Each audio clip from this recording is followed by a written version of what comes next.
Hi everyone, welcome to the Masked Anchorman channel. I'm Duncan Wood, and for more than 30 years I was a reporter and anchorman on ITV in the UK.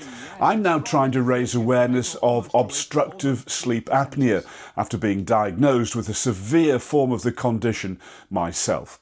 Now, it may seem impossible to you, but more than 8 million people in the UK alone do have obstructive sleep apnea, but 85% of them do not know that they have the condition. I'm trying to raise awareness so that they can get the same life-changing treatment that I received. I stopped breathing 80 times an hour when I went to sleep, but with treatment, the difference was astonishing.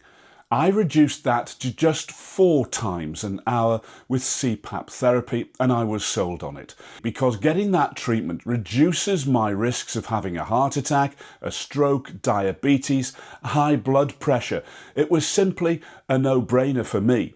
But what I do know is that so many people do struggle with CPAP therapy. It's continuous positive airway pressure, and you have to wear a mask. Now, I took to CPAP therapy like a duck to water, but I know that's not the case for so many people. In fact, out of those that get a diagnosis, around 35 to 40% or even more actually stop their CPAP treatment. And why? Well, it's because of the discomfort of the mask, the claustrophobic feeling, the leakage that happens, and the air pressure that's pushed into your airways to keep you breathing. And I get that, but CPAP therapy is still seen as the gold standard. Yes, there are other things coming onto the market, new research is taking place, and medicines are being developed for possibly mild and moderate sleep apnea, but severe sleep apnea, well, there's always probably going to be the need for that CPAP therapy. So I thought I'd take you through what I did to make sure my treatment was, and still is, a success. First off, the kit. CPAP stands for Continuous Positive Airway Pressure, and I have a ResMed 10 device supplied to me by the NHS at Leeds Teaching Hospitals Trust. I have it on a permanent loan for another 7 years. It sits on my bedside table and is constantly plugged in at the wall. That means that the data from each night is always going back to the hospital and is available to the clinicians when it comes to my review.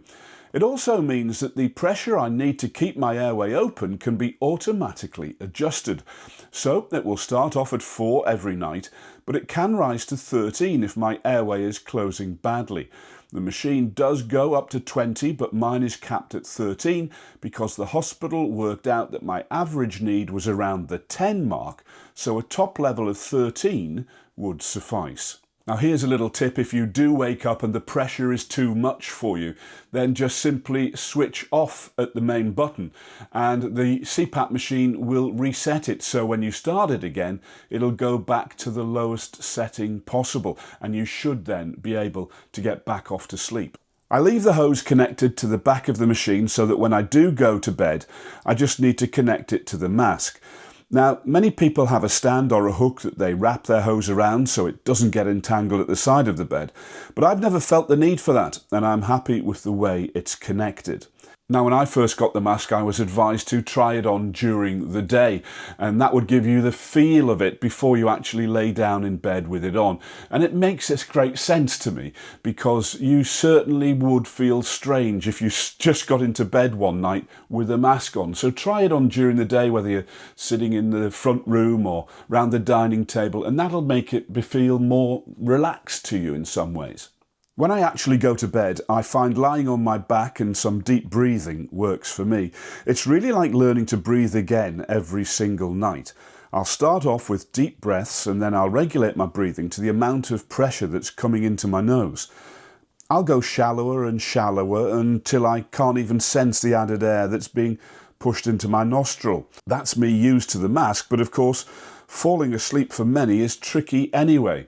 I'm a golfer, so I tend to go through the last round I played, remember what I did well and what I'd like to improve on the next time I play, and I've usually nodded off by the 15th green. The one other thing I'd say is don't get hooked on your results every night. I'm connected to the ResMed app, and yes, I do look at it most days, but I got to a stage where I didn't want to stop the device, take the mask off and say scratch my nose when it was itchy, because I wouldn't get a perfect score. That's just daft. The stats are a great guide for you and do show up problems, but you don't have to be a member of the 100% club every night. Well, that's all for the moment from the Masked Anchorman. I hope you've enjoyed this episode. If you would, give it a like and subscribe to the channel. And thank you so much for watching and all the support over recent weeks. I'm going to be taking a break for a couple of weeks because I'm off on holiday, but I will return. Until then, whatever you do, sleep well. Bye for now.